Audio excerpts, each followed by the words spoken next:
Sobat G Channel, balik lagi sama Kak Chandra di pembahasan geografi. Nah, kalau Kak Chandra tanya nih sama kalian, tempat tinggal atau rumah kalian yang selama ini kalian tempati dibangun di mana? Kalian jawab apa? Di kota? Di gunung? Di desa? Di pantai? Atau di mana? Dimanapun rumah kalian berada, rumah kita semua itu dibangun di atas tanah. Nah, bahan bangunan kayak genting atau batu bata itu terbentuk dari tanah. Ngomongin soal tanah nih, kalian pernah nggak sih mikir sebenarnya dari mana sih tanah itu berasal? Apakah emang tiba-tiba terjadi? Atau ada prosesnya? Penasaran kan?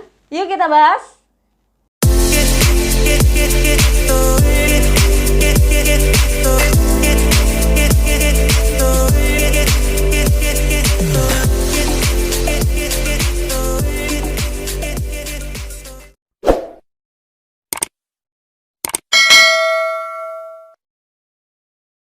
Sebelum kita membahas dari mana tanah itu berasal, kita harus tahu dulu tanah itu apa. Menurut Saifuddin Syarif, tanah adalah benda alam yang ada di permukaan bumi yang berasal dari bahan-bahan mineral sebagai hasil dari sebuah pelapukan batuan dan bahan organik atau biasa kita sebut sebagai batuan induk, di mana tanah ini menjadi media tanam bagi tumbuhan yang mempunyai sifat-sifat tertentu akibat beberapa faktor iklim, jasad hidup, kemudian batuan induk, kemudian beda wilayah, dan lamanya pembentukan.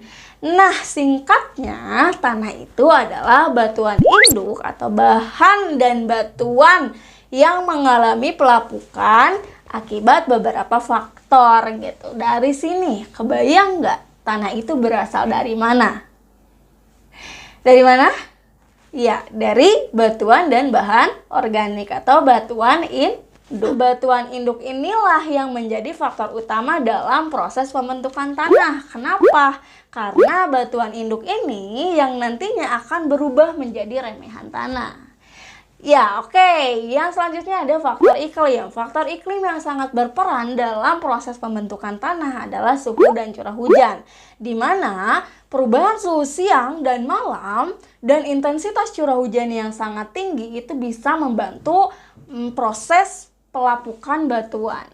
Yang ketiga, ada faktor organisme. Ada cacing tanah, ada tanaman akar-akarnya gitu ya, ada lumut. Nah, itu juga mereka berperan dalam proses pelapukan batuan. Selanjutnya ada faktor relief, di mana keadaan relief suatu wilayah itu menentukan tebal dan tipisnya lapisan tanah dan drainasenya. Relief yang datar, dia mempunyai proses pelapukan yang lebih baik dibandingkan lereng yang curam. Kenapa? Karena kalau lereng yang curam dia itu mempunyai tingkat erosi yang lebih tinggi gitu ya. Jadi dia bisa mengganggu proses pelapukan. Beda sama relief yang datar, dia mempunyai infiltrasi air yang lebih besar gitu ya, lebih baik sehingga pelapukan batuan itu bisa terjadi lebih baik gitu. Kemudian yang terakhir adalah faktor waktu. Tentunya proses pembentukan tanah ini tidak seperti kisah Roro Jongrang yang bisa membuat 1000 candi dalam satu malam. Enggak ya. Proses pembentukan tanah ini waktunya berbeda-beda tergantung batuan induknya. Gitu. Namun secara umum dilansir dari Kemendikbud itu sudah dijelaskan katanya pembentukan tanah ini itu berlangsung secara ratusan tahun lamanya. Lama banget ya. Makanya nih Sobat G Channel di rumah, jangan lupa untuk tetap menjaga kelestarian tanah kita. Pertanyaan yang akan muncul selanjutnya adalah bagaimana sih proses terjadinya tanah tersebut? Gimana? Iya benar, karena adanya pelapukan dan penghancuran batuan. Proses pembentukan tanah ini dia melewati beberapa tahap. Yang pertama, tahap yang paling penting tentunya ya, pelapukan, di mana batuan itu mengalami penghancuran. Tadi kita belajar tuh faktor iklim, suhu dan curah hujan. Dimana si batuan ini akan mengalami perubahan suhu siang dan malam, kemudian melewati intensitas curah hujan yang berbeda-beda dalam kurun waktu yang lama gitu ya. Lama-lama waktu ini akan berubah melapuk, menghancur gitu ya, menjadi batuan yang lebih kecil. Kemudian setelah batuan ini mengalami pelapukan, maka air dan udara itu bisa merembes ke dalam batuan itu sendiri, di mana ketika itu terjadi, maka pelapukan di dalam batuan itu juga bisa terjadi. Nah, dalam proses inilah organisme berperan, karena tumbuhan itu bisa muncul karena adanya peran dari air dan udara ini gitu ya. Tapi organisme yang ada dalam proses ini itu masih terbatas, masih lumut dan mikroba aja nih. Dan seiring berjalannya waktu, tumbuhlah tuh rumput-rumput kecil dan tumbuhan-tumbuhan kecil lainnya gitu, di mana akar-akar ini nanti dia bisa mendukung dalam penghancuran batuan. Setelah batuan ini hancur sempurna, maka dia berubahlah menjadi bahan mineral yang ada di dalam tanah. Tahu gak sih kalau tanah itu sebetulnya punya sifat? Bukan sifat manusia, tapi sifat tanah ini dia menentukan tingkat kesuburan tanah. Dia ada sifat fisik dan sifat kimia. Sifat fisik tanah. Sifat fisik sesuai namanya fisik, berarti bisa dilihat dari apa yang terlihat. Maksudnya, sifat fisik ini itu bisa dilihat oleh indera penglihatan kita gitu ya. Kayak yang pertama, ada warna tanah. Itu warna tanah kan kita bisa lihat gitu ya, warna tanah, perubahan atau perbedaan warna dari masing-masing tanah. Nah, perbedaan warna tanah ini disebabkan oleh adanya perbedaan kandungan organik dan senyawa yang ada di dalam tanah. Semakin banyak kandungan organiknya, maka warna tanahnya itu semakin gelap. Adapun urutan warna tanah sesuai kesuburannya gitu ya, tingkat kesuburannya itu yang pertama hitam, kemudian coklat, kemudian coklat karat, kemudian merah, kemudian abu-abu, kuning, dan putih. Itu. Yang kedua ada yang namanya tekstur tanah. Nah, tekstur tanah ini adalah ukuran partikel-partikel tanah. Ada debu, ada pasir, ada liat gitu ya. Nah, Departemen Pertanian Amerika Serikat atau USA gitu ya, dia itu sudah mengklasifikasikan tekstur tanah berdasarkan ukuran yang bisa kita baca di dalam piramida tekstur tanah ya, kayak gini nih. Selanjutnya ada 3 struktur tanah. Nah, struktur tanah ini adalah gumpalan-gumpalan tanah dari butir-butir tanah. Dari butir-butir tanah tadi, tanah pasir, tanah liat, terus tanah debu gitu ya. Yang mereka itu punya perekat. Perekatnya itu bisa bahan organik dan oksidasi besi ya. Kemudian struktur tanah ini bisa membentuk granular, kemudian bisa membentuk lempeng, bisa membentuk kubus, dan bisa membentuk prisma. Tuh, permeabilitas tanah. Permeabilitas tanah ini adalah kemampuan tanah dalam menyerap air. Ada juga yang namanya porositas tanah. Kalau porositas tanah ini adalah kemampuan tanah dalam menyimpan air. Nah, kalau kita ketahui kan selama ini ya, kalau pasir itu tidak bisa menyimpan air gitu ya. Makanya pasir itu kemampuan menyimpan airnya berarti rendah.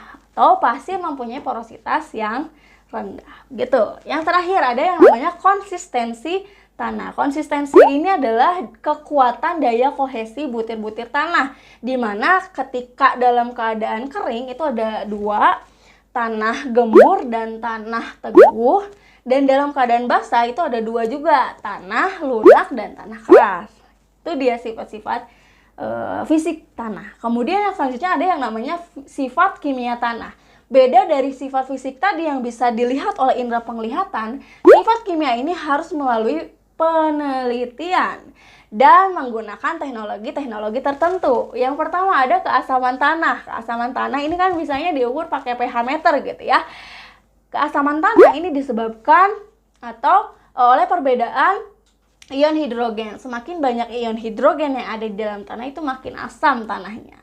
Kemudian bahan organik juga ya, senyawa-senyawa organik yang ada di tanah gitu ya, yang membantu dalam menyuburkan tanah. Ternyata tanah itu mempunyai lapisan-lapisan yang terbagi menjadi 5 horizon. Ada horizon O, horizon A, B, C, dan E. Horizon O, dia adalah lapisan tanah yang paling atas, di mana terdiri dari mineral, sisa-sisa material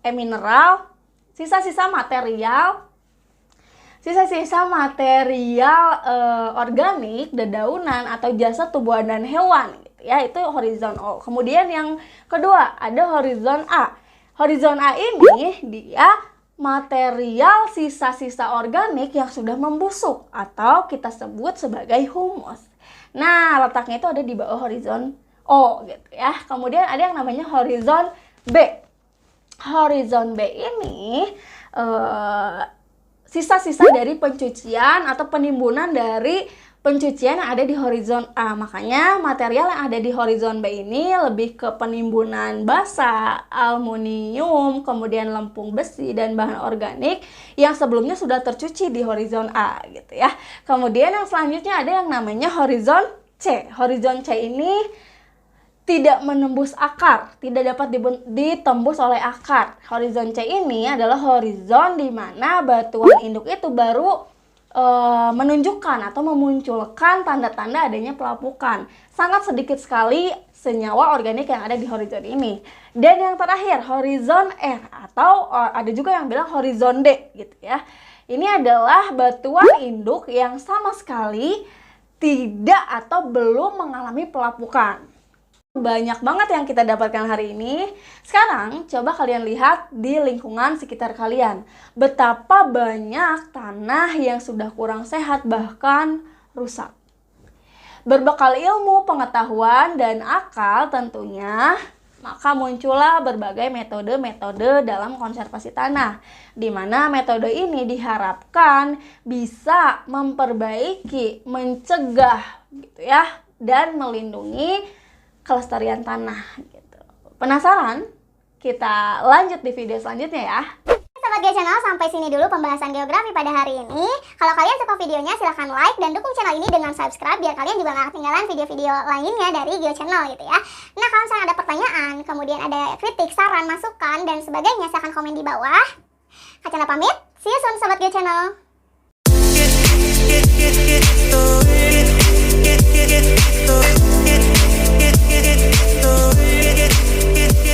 Get